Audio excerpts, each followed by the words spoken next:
Bab keharusan mendahulukan sembelih daripada melontar, bercukur daripada menyembelih dan daripada melontar, dan bab mentakdimkan tawaf, mendahulukan tawaf daripada semua perbuatan-perbuatan tadi. Dengan sanadnya Imam Muslim meriwayatkan daripada Abdullah bin Amr bin Al-As, katanya Rasulullah SAW berhenti di Mina pada Haji Wada' untuk orang ramai bertanya baginda. Faja'a rajulun, maka datang seorang lelaki, dia berkata, wahai Rasulullah, saya tak sedar, saya telah mencukur sebelum saya menyembelih. Nabi SAW berkata, sembelihlah, tidak mengapa. Kemudian datang orang lain, dia berkata, wahai Rasulullah, saya tak sedar atau saya tak tahu, kerana itu saya telah menyembelih sebelum saya melontar. Maka Nabi SAW berkata, melontarlah, tidak mengapa. Qala, kata perawi, yakni Abdullah bin Amr bin Al-As, tidak ditanya Rasulullah SAW tentang sesuatu, sama ada didahulukan atau dikemudiankan, melainkan baginda berkata, if'al wala haraj, lakukanlah, tak mengapa. Dengan sanadnya Imam Muslim meriwayatkan daripada Abdullah bin Amr bin Al-As lagi, dia berkata Rasulullah SAW berhenti di atas kenderaannya. Maka orang ramai mula bertanya baginda. Ada orang bertanya, di antara mereka ada yang bertanya, wahai Rasulullah, sesungguhnya saya tidak sedar bahawa melontar itu perlu dilakukan sebelum menyembelih. Kerana itu saya menyembelih sebelum saya melontar. Maka Rasulullah SAW berkata, melontarlah, tak mengapa. Qala wa tafiqa akhar yaqul, perawi berkata, yakni Abdullah bin Amr bin Al-As berkata, mulalah yang lain pula bertanya, berkata, inni lam ash'ur, sesungguhnya saya tak tahu atau saya tak sedar bahawa menyembelih itu perlu dilakukan sebelum mencukur. Kerana itu saya telah mencukur sebelum saya menyembelih. Maka Rasulullah SAW bersabda, inhar wala haraj, sembelihlah, tak mengapa. Qala, kata perawi, yakni Abdullah, tidak saya dengar baginda ditanya pada hari itu tentang sesuatu perkara yang mana seseorang itu lupa atau tidak mengetahui, baik berupa mentakdimkan, mendahulukan sebahagian perkara dari sebahagian yang lain ataupun selainnya, melainkan Rasulullah SAW bersabda, if'alu dhalik, lakukanlah itu, wala haraj, tak mengapa.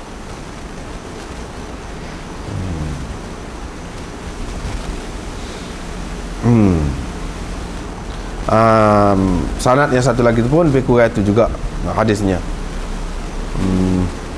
Lagi riwayat lagi, ini pun lagi daripada Abdullah bin Amr bin Al-As, bahawa Nabi SAW ketika sedang berucap pada hari nahar, bangkit seorang lelaki pergi kepadanya. Dia berkata, saya tidak ma kuntu ahsibu, saya tidak mengira, wahai Rasulullah, bahawa kaza, bahawa sekian-sekian perkara, qabla kaza wa kaza, adalah sebelum sekian-sekian, kepada tiga perkara yang disebutkan tadi. Qala, Nabi SAW menjawab, if'al wala haraj, lakukanlah, tak mengapa. Ni pun lagu tu jugalah, lebih kurang lah. Cuma dia kata di sini, halaqtu qabla an anhara, nahartu qabla an armiya, dan seumpama itu. Riwayat daripada Abdullah bin Amr lagi, katanya Nabi SAW didatangi oleh seorang lelaki. Orang itu berkata, saya telah mencukur sebelum saya menyembelih. Nabi SAW bersabda, fadhbah, kalau begitu sembelihlah, tak mengapa. Qala dhabhtu qabla an armiyah. Saya telah menyembelih sebelum saya melontar. Nabi sallallahu alaihi wasallam menjawab, irmi wala haraj. Melontarlah, tak mengapa. Satu lagi tu pun lagu tu juga. Cuma dalam riwayat ini dia kata, saya melihat Rasulullah sallallahu alaihi wasallam berada di atas unta di Mina. Lalu datang seorang lelaki. Seterusnya hadis serupa dengan tadi juga. Ini riwayat daripada Abdullah belaka ni lagi. Dia kata, saya mendengar Rasulullah sallallahu alaihi wasallam ketika didatangi oleh seorang lelaki pada hari nahar, ketika mana baginda sedang berdiri dekat jamrah. Orang itu berkata, wahai Rasulullah, saya telah bersyukur sebelum saya melontar. Dia berkata, melontarlah, tak mengapa. Wa atahu akhar, orang lain pula datang. Dia berkata, saya telah menyembelih sebelum saya melontar. Dia berkata, melontarlah, tak mengapa. Yang lain pula datang. Dia berkata, saya telah ifadah ke Baitullah. Saya telah berangkat ke Baitullah sebelum saya melontar. Nabi SAW berkata, ilmi wala haraj. Melontarlah, tak mengapa. Qala, kata perawi, tidak saya lihat Nabi SAW pada hari itu ditanya tentang suatu apapun, melainkan baginda berkata, if'al wala haraj. Lakukanlah, tak mengapa. Sekat tu hadis Abdullah bin Amr bin Al-As. Ini cerita orang lain pula. Riwayat daripada Ibnu Abbas pula, bahawa Nabi SAW dikatakan kepada baginda, atau ditanya baginda tentang sembelih, mencukur, rami, takdim, takhir, mendahulukan yang itu, mentakhirkan yang ini. Faqala, baginda hanya menjawab, la haraj, tak mengapa. Bab istihbab tawafil ifadah yaum an-nahr. Ini bab istihbab, elok melakukan tawaf ifadah pada hari nahar,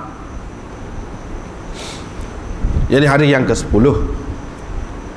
Diriwayatkan daripada Ibnu Umar bahawa Rasulullah sallallahu alaihi wasallam telah berangkat pada hari nahar, kemudian dia pulang, yakni berangkat dari Mina, kemudian pulang, yakni ke Mina pun. Maka dia bersembahyang zuhur di Mina. Nafi' berkata, Ibnu Umar selalu berangkat pada hari nahar, kemudian dia kembali semula ke Mina, lalu bersembahyang di sana. Dan dia menyebutkan bahawa Nabi SAW melakukan begitu. Dengan sanadnya Imam Muslim meriwayatkan daripada Abdul Aziz bin Rufai', katanya, saya telah bertanya Anas bin Malik.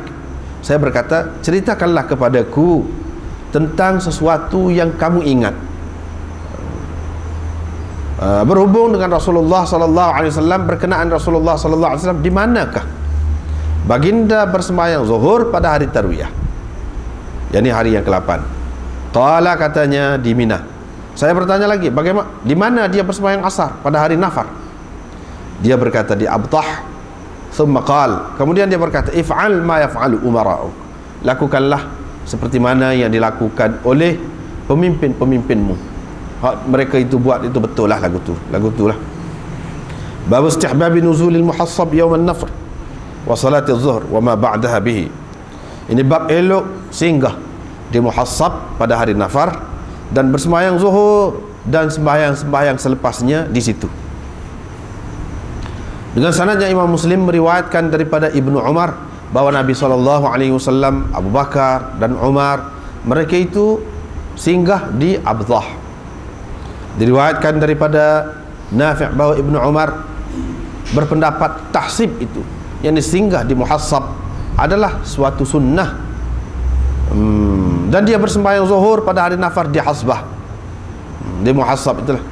Nafi' berkata, qad hassaba, Rasulullah SAW telah singgah, Rasulullah dan khulafa selepasnya telah singgah di hasbah ataupun di muhassab itu. Diriwayatkan daripada Aisyah, katanya, singgah di Abtah itu bukanlah suatu sunnah. Sebabnya Rasulullah SAW singgah di situ kerana ia lebih memudahkan untuk baginda keluar bila dia nak keluar, yang dia nak keluar, nak balik ke Madinah. Sanad satu lagi pun hadis dia tu seperti itulah juga. Riwayat daripada Aisyah lagi, kata dia, annaha lam takun taf'alu dhalik. Yani Zuhri meriwayatkan daripada Urwah, dia kata Aisyah tidak melakukan, dia tidak singgah di muhassab itu.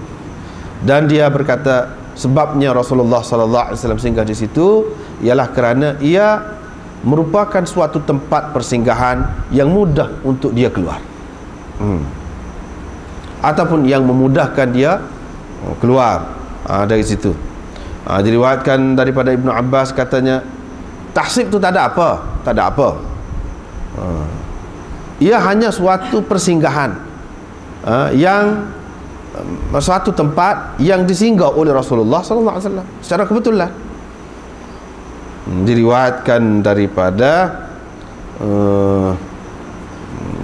Sulaiman bin Yasar, katanya Abu Rafi' berkata, Rasulullah sallallahu alaihi wasallam tidak menyuruh aku supaya aku singgah di Abtah ketika mana dia keluar dari Mina, tetapi akulah yang datang ke situ dan pasang kemah dia di situ. Maka dia pun datang, dia pun singgah di situlah.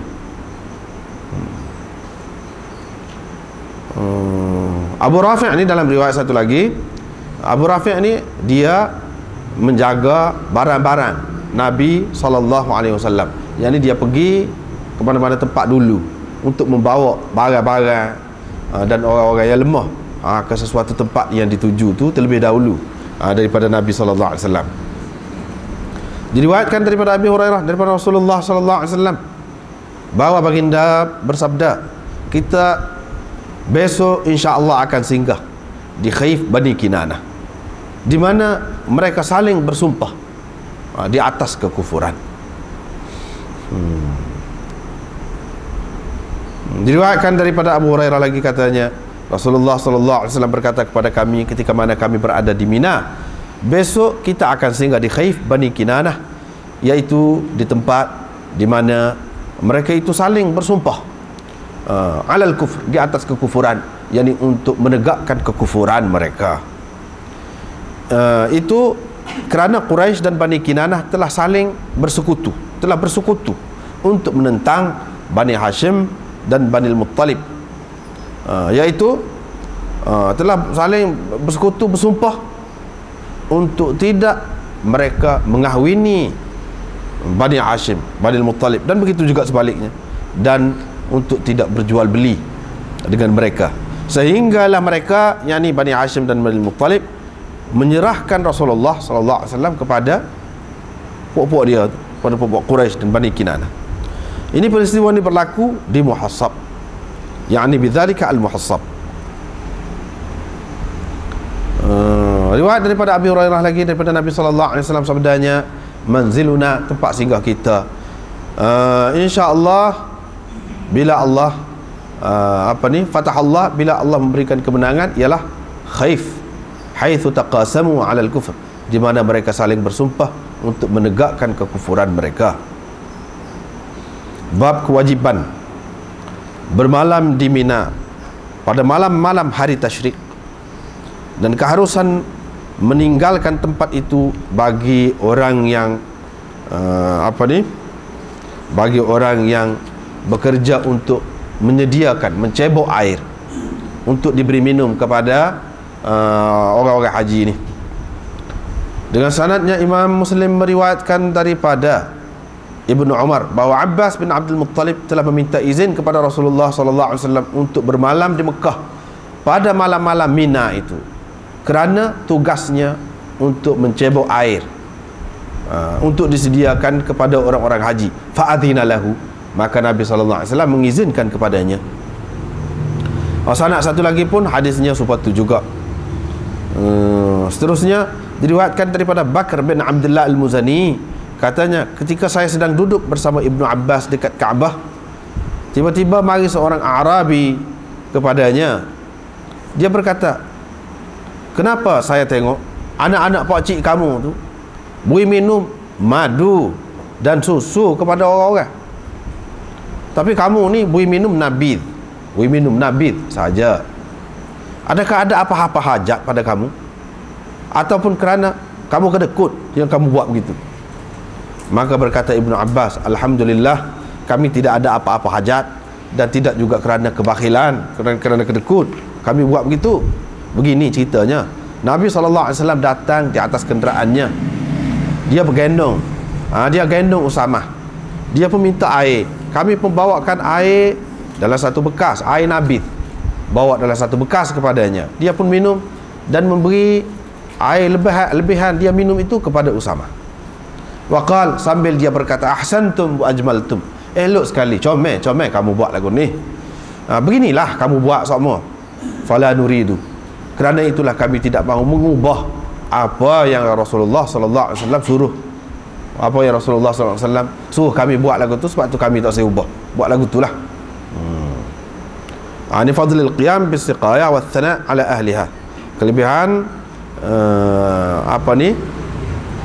bekerja, memberi minum dan pujian terhadap orang yang buat kerja tu. Wastihbab syurb minha. Hak tadilah pasal ni. Ni cerita lain pula. Tengoklah dulu.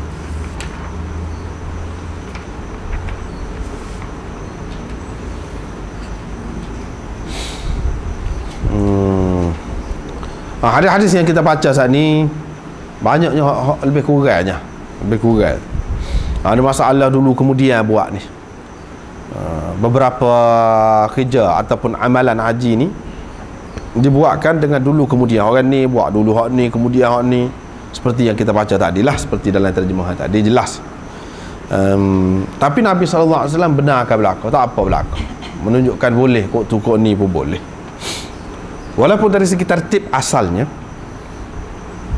pada hari nahar itu, yakni pada hari yang ke-10 itu, ada 4 perkara, 4 kerja kena buatnya.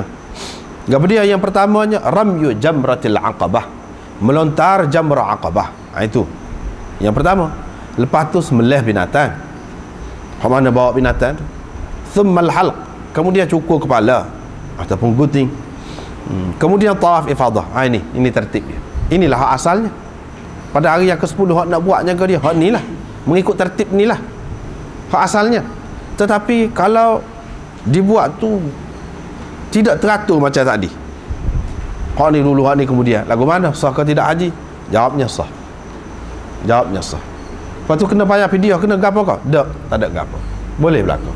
Mengikut jumhur ulama, walaupun ada pendapat-pendapat khilaf sikit sebanyak tu ada, biasalah waktu tu khilaf sikit sebanyak, tapi asasnya berdasarkan hadis.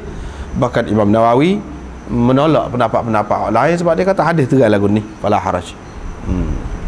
Walaupun mengikut mazhab Imam Abu Hanifah, dia kata kena bayar fidyah juga dalam setengah-setengah kes itu. Cuma la haraj itu maksudnya tidak berdosa, sekadar tidak berdosa, bukan makna lepas langsung tak. Tetapi Imam Syafi'i dan kebanyakan ulama mengatakan tak lah, la haraj ni tak apa, buat ke mana-mana pun tak apa, menunjukkan harus dan tidak kena apa-apa. Ini yang Imam Nawawi sebut ni. Sunnahnya lagu tu lah. Kalau seseorang itu buat tak serupa tadi, dia mendahulukan sebahagian perbuatan daripada sebahagian yang lain, jaza, harus, boleh, harus. Tetapi hak sunnahnya lagu tadi lah. Hak ni sekadar harus, tidak kata lebih dah. Kalau buat celaru gitu, harus saja. Wala fidyata alaihi li hadhihi al-ahadith, tidak kena fidyah. Pasal apa? Ada hadis-hadis. Inilah pegangan satu kumpulan ulama salaf, dan inilah mazhab kita, kata dia. Tetapi Imam Syafi'i ada satu qaul yang dhaif, ada satu pendapat dhaif, iaitu kalau seseorang itu mendahulukan cukur kepala daripada melontar dan tawaf, dia kena bayar dam. Ini qaul dhaif dalam mazhab Syafi'i. Sebab apa? Sebab halq itu, cukur kepala tu bukan nusuk. Ini juga pendapat Imam Abu Hanifah dan Malik. Mana dia kata kena bayar fidyah. La haraj itu maksudnya tidak berdosa, sekadar tu saja. Imam Syafi'i pendapat, ada juga pendapat dia lah, tapi pendapat dhaif Imam Syafi'i. Hak pendapat dia, hak kuatnya, hak tidak kena fidyah, tak kena apa-apa tu. Ada dinukilkan daripada Sa'id bin Jubair, Hasan Basri, Nakhai dan Qatadah, dan satu riwayat syadz daripada Ibnu Abbas, bahawa orang yang mendahulukan sebahagian perbuatan tadi daripada sebahagian yang lain, lazimahu damun, dia kena bayar dam. Damun ni berpendapat kena bayar dam. Wa hum mahjujuna bi hadhihi al-ahadith. Imam Nawawi kata mereka itu tertolak dengan adanya hujah-hujah hadis ini, berupa hadis-hadis ini. Yang ni pendapat mereka tak boleh diterima. Sebab apa? Ni hadis-hadis ni terang. Ini menunjukkan ulama-ulama dia lebih mengutamakan hadis. Ulama muhaddisin dia mengutamakan hadis. Mana-mana amalan ulama yang tidak menepati hadis, dia akan diketepikan, mahjujun. Mereka kalah dengan hujah hadis-hadis ini. Ini hadis-hadis ni ada, jadi kita tidak perlu utamakan pendapat mereka, siapa pun mereka.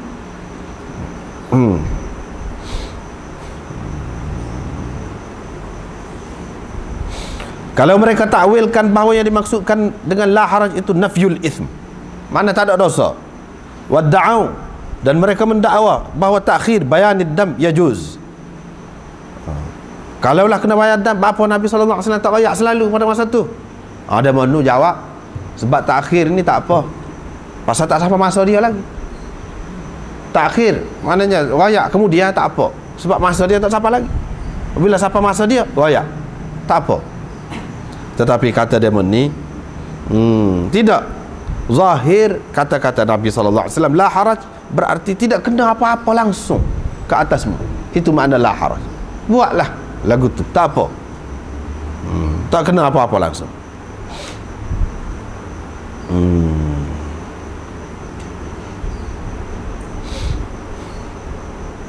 Tetapi ulama semua ijma' mengatakan kalau seseorang ni dia sembelih binatang kurban dia sebelum dia melontar, tidak kena gapo-gapo. Hak ni sepakat.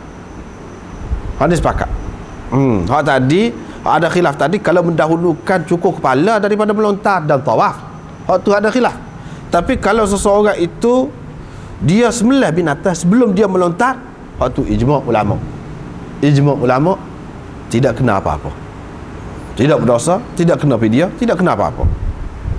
Dalam masalah ni ulama sepakat pula. Sepakat mengatakan tidak ada beza di antara orang yang melakukannya dengan sengaja dulu kemudian saat ni, ataupun orang yang tak tahu, ataupun dengan lalai, terlupa ke, serupa je hukumnya, tak ada apa-apa.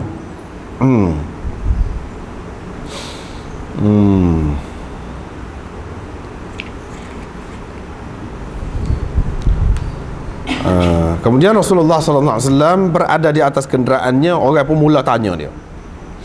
Ini menunjukkan boleh duduk di atas kenderaan atau tempat yang lebih tinggi daripada orang lain jika diperlukan. Macam kita ni mengajar, ada duduk depan, duduk atas kursi, orang lain duduk bawah, jadi besar ke diri ke? Tidak. Sebab perlu, ada keperluan. Nabi SAW pernah dia duduk atas unta, orang lain duduk bawah belakang. Sebab perlu, mudah nak tanya, nampak orang jauh-jauh pun nampak. Kalau duduk bawah, orang duduk belakang tak nampak. Dengan sebab ada keperluan, tak apa. Itu masalah hati. Lepas tu terpulang kepada hati lah. Kalau dia berasa besar ke diri, syukur tu bak dia lah tu. Tapi kalau nak kira pada dasarnya, tak apa, tak jadi masalah kalau ada keperluan.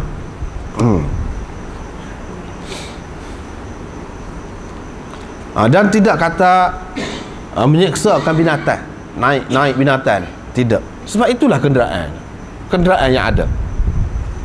Dan kenderaan itu, binatang itu pula tidak sakit. Kalau dia sakit lain lah. Kalau dia sakit lain.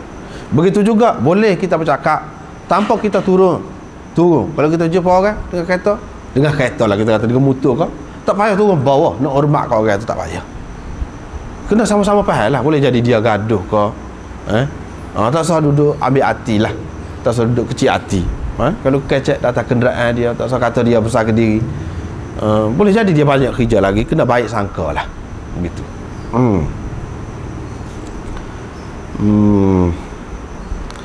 Di sini Nabi SAW ditanya gapo-gapo pun dia jawab boleh.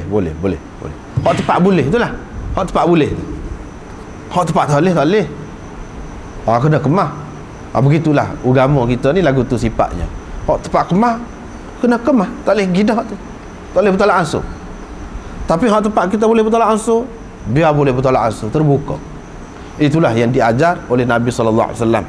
Bukan dalam perkara, bukan dalam perkara muamalah sahaja, tapi dalam perkara ibadat pula gitu. Ikutlah hak ni boleh, hak ni boleh. Hak mana boleh itulah. Hak mana tak boleh. Biar jelas. Dengan sebab itu kita kena tahu, kena mengaji lah. Hak ni boleh, hak ni tidak boleh. Hak suka-suka hak kita nak buat tu, kita kena tahu. Tak boleh. Hanya ada lah tu boleh lah. Hak kata boleh, tak boleh lah tu. Dia mesti kena tahu. Biar tak ingat siapa dia kata apa, tak apalah. Hak kata boleh. Asalkan ada kita ngaji dah dulu. Memang ada boleh. Kita ingat boleh. Boleh. Terutama hak berkait dengan peribadi, tak ada kena mengena dengan kerajaan, dengan siapa, tak ada kena mengena. Berkait dengan peribadi. Boleh kita nak buat. Tak ada apa. Hak mana boleh itulah. Hak mana boleh.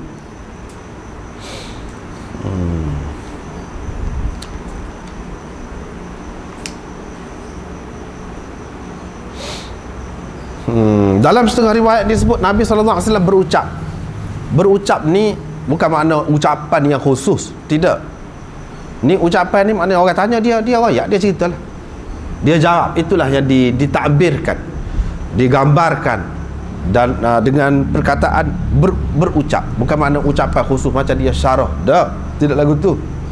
Di sini yakhtubu, di sini bainahu wa yakhtubu bukan bermakna ketika dia betul-betul sedang berucap, berceramah, tidak. Mana orang tanya, dia jawab. Begitulah. Sebab dalam riwayat yang lain disebutkan Rasulullah berdiri, Rasulullah berada di situ dan orang tanya dia jawab. Supaya ni, ini perbezaan dari segi riwayat saja, perbezaan riwayat.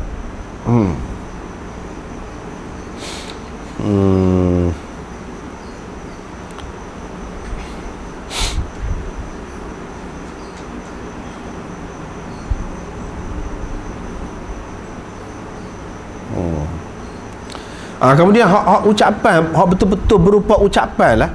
Semasa buat kerja haji ni, orang panggil ceramah ke, khutbah ke, ataupun ucapan, betul-betul ucapan, ada 4 tempat. Selain daripada tu tidak, dia berupa jawapan kepada soalan, kemuskilan orang, begitu je.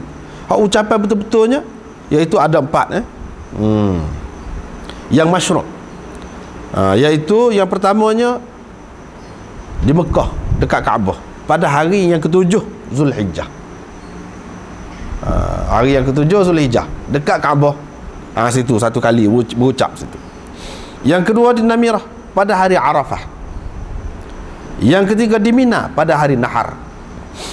Pada hari Nahar. Hak tadi bukan berucap.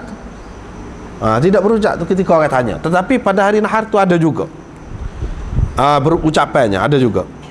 Yang keempat, yang ketiga di Mina pada hari Nahar, dan yang keempat di Mina pada hari yang kedua daripada hari Tasyriq, yakni apa? Hari raya yang ketiga. Hari raya yang ketiga. Hari Tasyriq itu maknanya hari yang ke-11, 12, 13. Itulah yang dimaksudkan dengan ayam Tasyriq, hari-hari Tasyriq. Mana hari-hari Tasyriq itu asal makna dia orang, hari-hari orang kering daging. Sebab daging banyak sangat kan, dia kena kering daging. Kalau tidak jadi busuk. Nak simpan.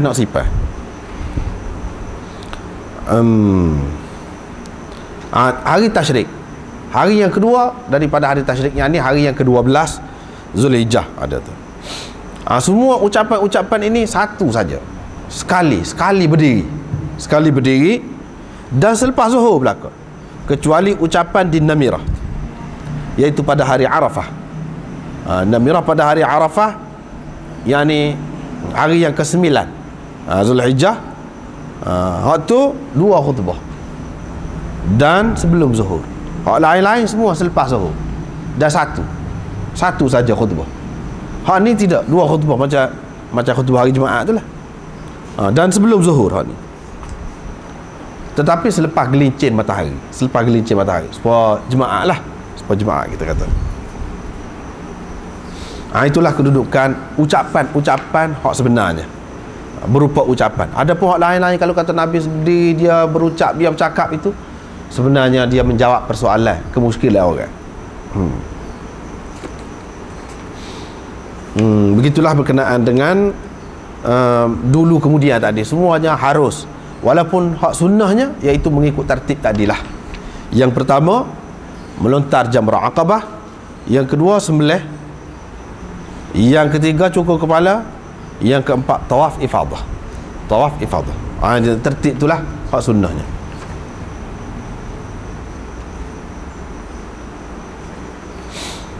Seterusnya, bab seterusnya iaitu istihbab elok tawaf ifadah pada hari nahar. Tawaf ifadah ni hak ngesuk sekali dalam pak tadi, hak ngesuk sekali tu kalau mengikut tertib sunnahnya. Hak ni molek kita buat pada hari nahar, yang di hari yang ke-10 Zulhijjah. Hak moleknya. Walaupun kalau buat pada hari lain boleh juga, tapi hak molek. Hak moleknya begitulah. Ini dalam hadis ini disebutkan bahawa Rasulullah sallallahu alaihi wasallam afadha, yakni tawaf ifadah, yakni berangkat daripada Mina pergi tawaf ifadah selepas pada hari nahar. Lepas tu dia balik semula ke Mina, semaya zuhur di Mina. Maknanya semua ni tawaf ifadah ni sebelum zuhur lah, sebelum zuhur pagi lagi. Berangkat tu pagi, lepas pada tu balik ke Mina pula semaya zuhur di Mina. Gitulah yang Nabi SAW buat. Dan Ibnu Umar buat lagu tu, dia kata apa dia buat lagu tu? Sebab Nabi SAW buat lagu tu.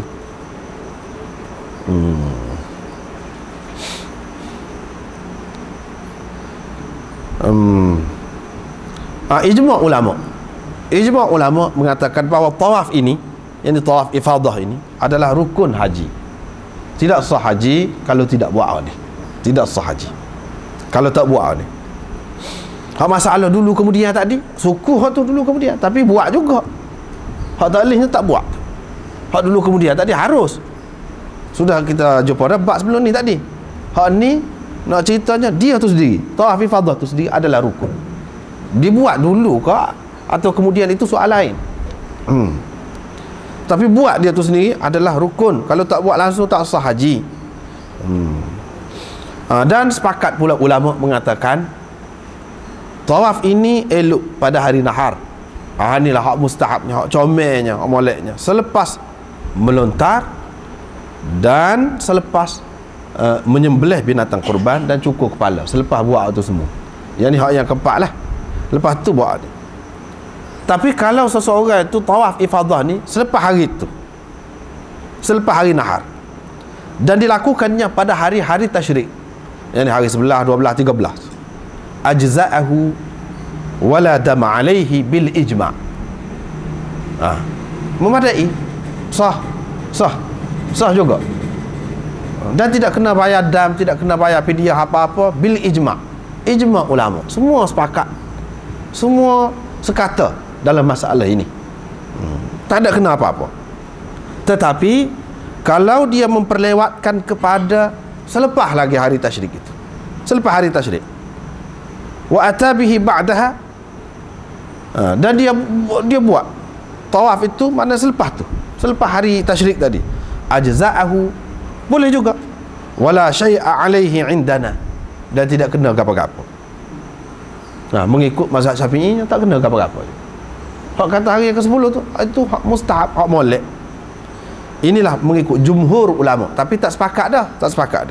Malik dan Abu Hanifah kata kalau lama sangat lepas pada tu dia kena bayar dam dah lah. Kena bayar dam. Kena bayar dam.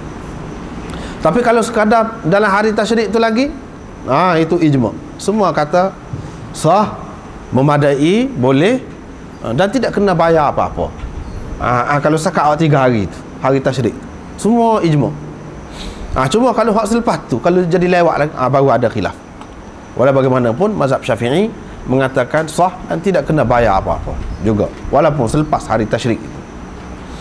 Yang ni hari yang ke-14, 15, tak apa lagi. Inilah kedudukan tawaf ifadah itu. Dan hak moleknya, hak terbaiknya dibuat pada hari nahar, yakni hari yang ke-10, yakni hari raya lah, hari raya haji. Bab istihbab, yakni elok singgah. Ni cerita pasal hak molek. Kalau tak buat lagu ni pun boleh juga, tetapi hak molek lagu mana? Ni bab-bab ni berkenaan dengan hak yang terbaik, hak lebih baik. Elok singgah di Muhassab pada hari nafar dan bersembahyang zuhur di situ, dan sembahyang hak selepas zuhur tu pun sembahyang di situ juga. Hak tu hak moleknya. Tapi kalau buat di lain boleh juga, istihbab saja.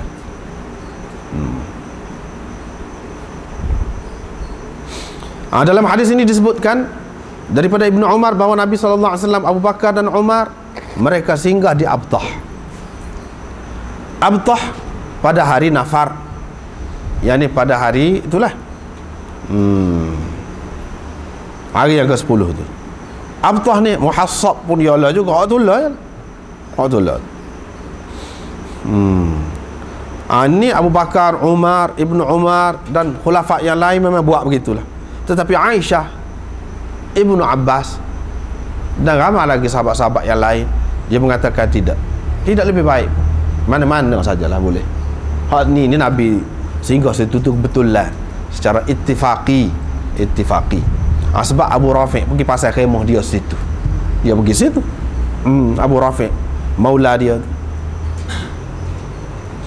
Jadi ini persinggahan ini adalah persinggahan ittifaqi yang berlaku secara kebetulan sahaja. Tidak ada apa-apa maksud dengannya. Tidak ada apa-apa maksud. Tapi mazhab Syafi'i dan Malik dan jumhur ulama mengatakan eloklah berhenti situ sebab ikut Rasulullah sallallahu alaihi wasallam dan khulafaur rasyidin dan sahabat-sahabat yang lain yang buat begitu. Tetapi mereka ijma'. Ni ijma'. Ijma' ni lebih daripada ittifaq lagi, ratah lagi ijma'. Semua sepakat, tak ada khilaf dalam masalah ni, iaitu orang yang tidak singgah di situ la syai'a alaih, tak kena apa-apa. Itu sepakat. Kalau singgah lebih baik bagi setengah orang. Bagi setengah yang lain dia kata tidak lebih baik pun, serupa je mana-mana pun. Tapi kalau tak singgah di situ tak kena apa-apa. Hak molek juganya di situ buat apa dia? Sembahyang Zuhur, sembahyang Asar, sembahyang Maghrib, sembahyang Isyak dan bermalam di situ. Separuh malam ke ataupun sepanjang malam tu berada di situ. Itu baik kerana mengikut Rasulullah sallallahu alaihi wasallam. Jadi dalam hadis-hadis ini nampak ada sebut Abtah, ada sebut Muhassab, ada sebut Hasbah, ada sebut Batha, ada sebut Khaif Bani Kinanah. Sebenarnya waktu lah belaka. Nama saja lain, tempat sama belaka. Waktu lah belaka.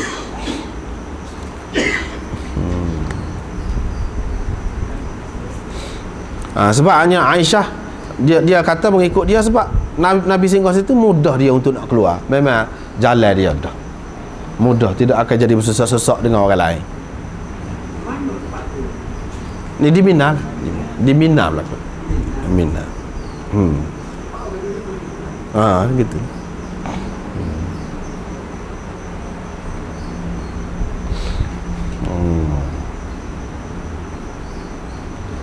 Seterusnya apa dia lagi ni? Apa hikmat bagi orang yang terima lah, bagi orang yang terima singgah di situ, tak apa hikmat dia? Dia kata hikmat dia sebab puak-puak kafir Quraisy dulu ketika bersumpah, saling bersumpah sama-sama dia, kita pakat siapa-siapa yang sokong Muhammad kita pulau dia, kita boykot dia. Boykot tu maknanya tak kira dia tidak Islam pun, tak kira. Kalau dia sokong Muhammad, kita tak boleh jual beli dengan dia, kita tak boleh menikah kahwin dengan dia, kita tak boleh apa-apa berurusan dengan dia, tak boleh. Tu semua sepakat berlaku. Hak ni Bani Hashim dan Bani Muttalib, hak ni tak boleh. Walaupun kafir pun tak boleh. Dia kata anak beranak juga nyanyi buat lagu ni. Buat apa ya buat gitu mau. Nak kata siwi makan tak siwi orang atas makan kelaparan lah. Duduk situ budak-budak kecil menangis. Sahabat-sahabat mana tegahan nak makan daging, ada kulit basuh kulit, rebus kulit minum air tu. Pasal nak makan daging, tegahan nak makan daging, lama tak makan daging. Selama mana? 2-3 tahun juga duduk situ. Kena pulau ke demo. 2-3 tahun. Walaupun ada lagi perbezaan khilaf ke apa tu adalah. Kita tidak nak panjang lagi sini.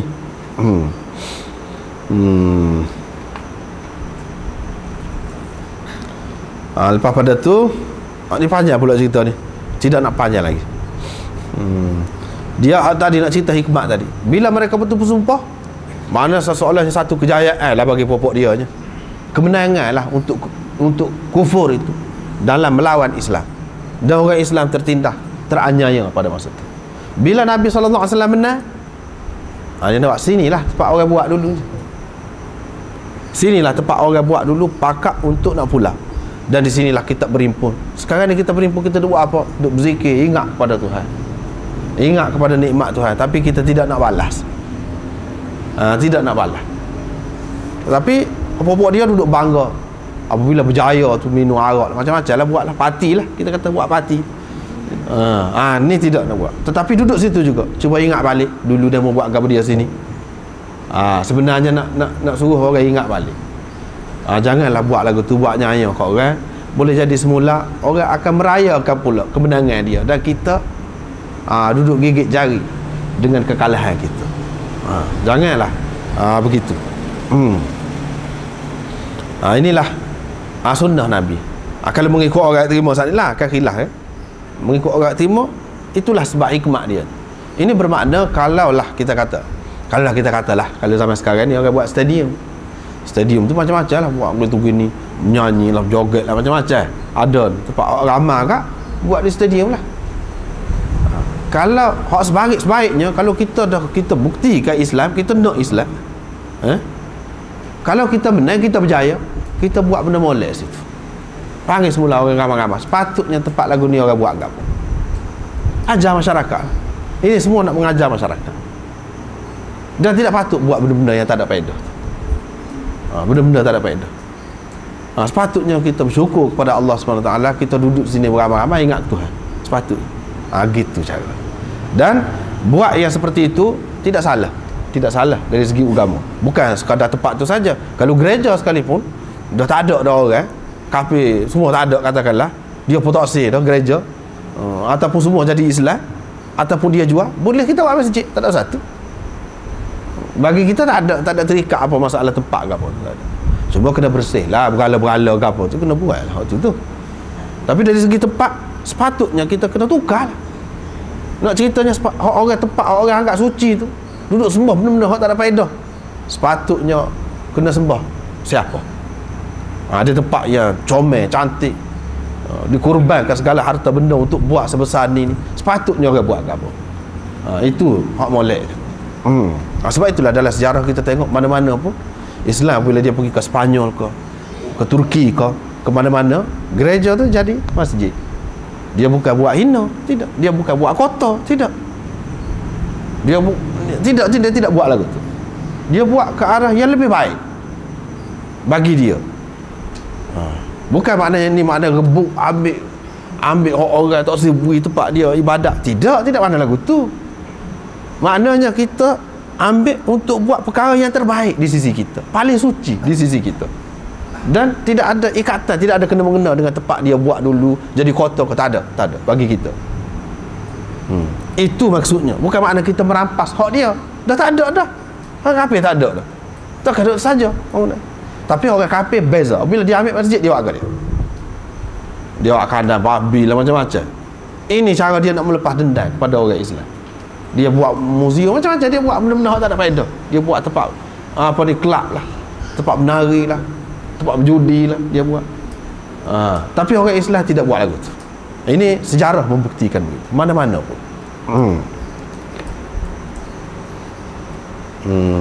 Seterusnya, wujubil mabit, kemestian bermalam di Mina. Pada malam-malam tasyrik, hari tasyrik itu, kemestian bermalam di Mina pada malam-malam tasyrik, dan keharusan meninggalkannya untuk ahli siqayah, untuk orang yang bertugas untuk memunggah air, angkut air gapo tu. Waktu tu tak apalah, dia pergi dulu, tidak duduk di situ pun tak apa.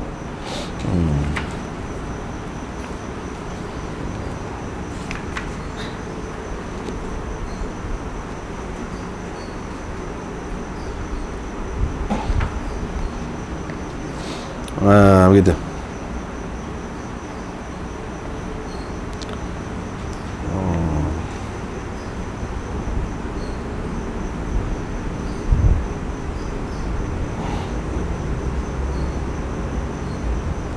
Di sini dalam bab ni ada beberapa masalah. Tak banyak masalahnya. Yang pertama, bermalam di Mina itu pada malam-malam tasyrik. Pada malam-malam, bukan pada hari yang ke-10. Tadi pada hari yang ke-10. Ni pada malam-malam hari-hari tasyrik itu. Ma'murun bihi, dan ini adalah suatu yang disepakati oleh ulama. Cumanya khilaf tentang wajib ke sunnah. Wajib ke sunat saja bermalam tu, tu khilaf. Tapi dari segi kalau buat di situ memang ada lah tu bermalam. Tidak seperti khilaf seperti tadi. Syafi'i saja ada dua pendapat. Hak asah daripada pendapat Syafi'i, dia mengatakan wajib. Ini juga pendapat Imam Malik dan Ahmad. Pendapat yang kedua bagi Imam Syafi'i, dia kata sunat. Dan ini pendapat Ibnu Abbas, Hasan Basri, Abu Hanifah dan lain-lain lagi. Dia kata sunat. Bagi orang yang mengatakan wajib, yakni kalau meninggalkan wajib, dia kena bayar dam lah. Tapi bagi orang yang mengatakan sunat, tak lah. Yakni kalau kita pakai hak pendapat Syafi'i, hak sah lagi, hak kata sunat pun tak kena bayar. Ikutlah nak pilih hak mana. Pendapat Syafi'i ada dua. Ada dua.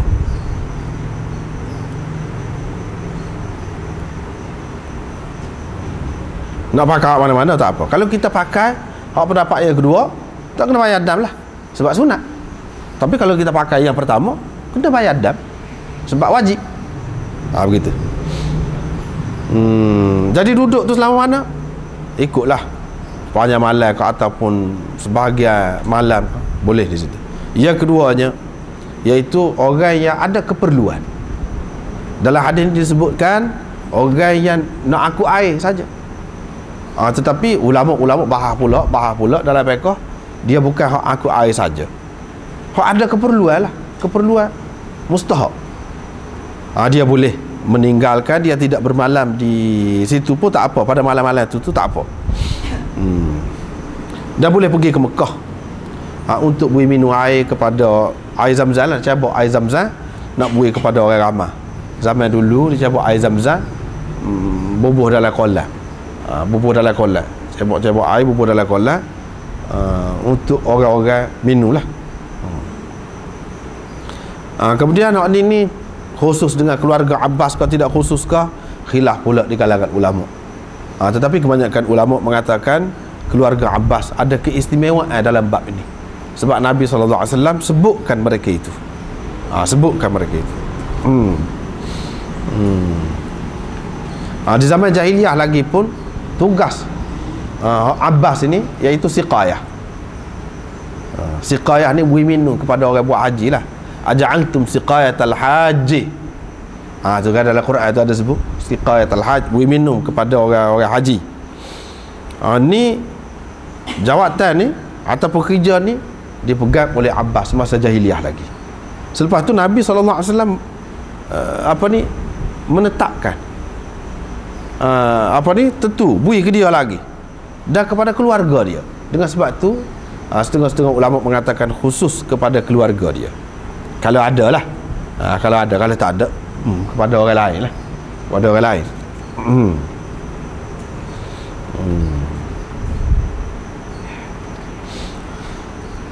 Seterusnya, orang yang buat sesuatu kerja di sini, saya buat air untuk orang, untuk kemudahan orang. Nabi SAW puji. Di sini ada beberapa perkara pula dalam hadis, dalam bab seterusnya ni ada beberapa perkara. Orang tanya Ibnu Abbas, apa yang orang-orang lain beri minum madu, beri minum susu pada orang haji, yang kamu ni beri minum nabit sahaja. Kalau kita ingat, kita sudah baca dah dulu bab nabit di dalam Abu Dawud, Sunan Abu Dawud. Nabis ni setengah-setengah orang dia kata nabis ni arak. Sedangkan dalam istilah mutaqaddimin dulu, sahabat-sahabat dulu tidak. Tengok ni nabis ni, we minum kat orang. Bahkan we minum kepada Nabi SAW sendiri, Nabi. Masakan arak. Sebab itulah ada beberapa makna yang kita beri berhubung dengan nabis dulu. Dalam Sunan Abi Daud sudah bicara dah cara kau nabis ni dengan panjang lebar. Apa yang beri ni? Dia kata ada apa-apa keperluan kau?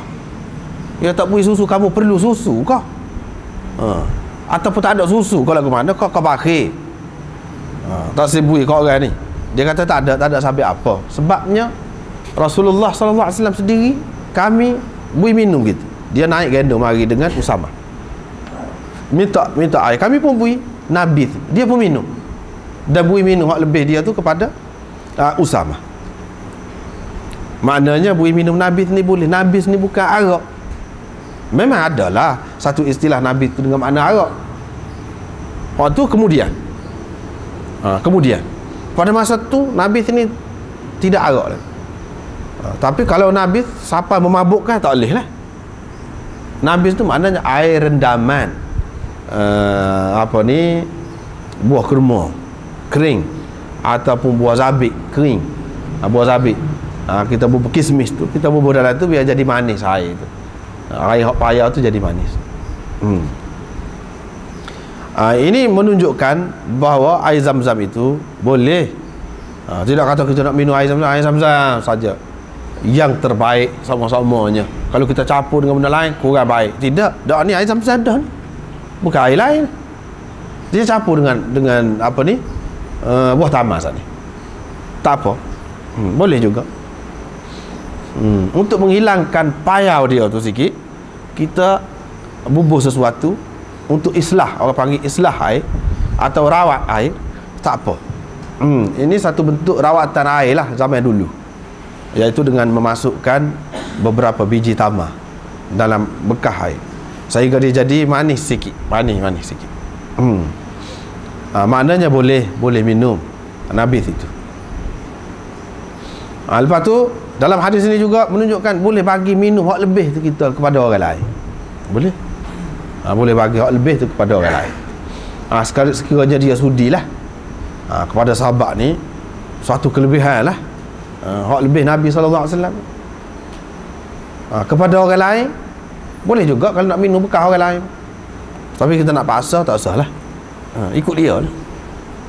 Tak ada paksaan. Tidak kata mesti minum hak lebih orang lain tu, tak mesti. Dan apabila dia tengok sesuatu yang baik, dia puji. Ahsantum ajmaltum, kamu buat bagus ni, comel, molek ni buat lagu ni. Molek buat lagu ni. Yang ni kita puji dengan kita kata comel, bagus, baik. Tak apa apabila seseorang buat sesuatu yang baik, sesuatu yang terpuji. Kadza fasna'u, lagu ni lah buat sama, lagu ni lah kamu buat. Sebab itulah kata Ibnu Abbas, kami tak saya ubah. Dan Rasulullah SAW suruh lagu tu, kami buat lagu tu. Kalau nak kira murah lah lagu ni. Kalau we minum air madu, we minum air susu, mahal lah. Tapi tidak kerana bakhil, kalau tidak kerana apa-apa, tak. Kerana Nabi SAW pernah buat gini, takkanlah kamu tak sih lagu tu. Kalau kamu tahu Nabi SAW pernah minum lagu ni dan dia kata lagu ni, tentu sekali kamu yang mengikut Nabi akan berasa suka, akan mengutamakan hak lagu ni lagi, walaupun nampak murah, nampak tidak mahal, tidak seberapa lah, lekeh nampak, tetapi kamu akan mengutamakan hak ni. Itu maksudnya. Ini juga menunjukkan bahawa sahabat-sahabat ini tidak mudah nak menukar, nak mengubah apa-apa yang pernah disuruh oleh Nabi SAW. Tidak mudah. Hak dia faham lagu tu, dia akan buat lagu tu. Tidak mudah. Apatah lagi nak baiki hak besar-besar, benda remeh-temeh lagu ni pun dia tak siap. Dia jaga. Benda remeh-temeh lagu ni dia jaga. Padahal kita kata itu kepada Nabi SAW, kebetulan berlaku lagu tu. Boleh jadi kalau beri susu kepada dia, dia puji lebih lagi, kita kata. Tapi tidak. Dia pakai mengikut hak zahir gitu. Ini menunjukkan tak molek, tak bolehlah kita mudah-mudah, terutama perkara-perkara besar. Setara perkara-perkara kecil ni pun sahabat-sahabat ni dia cukup jaga, tak saya ubah.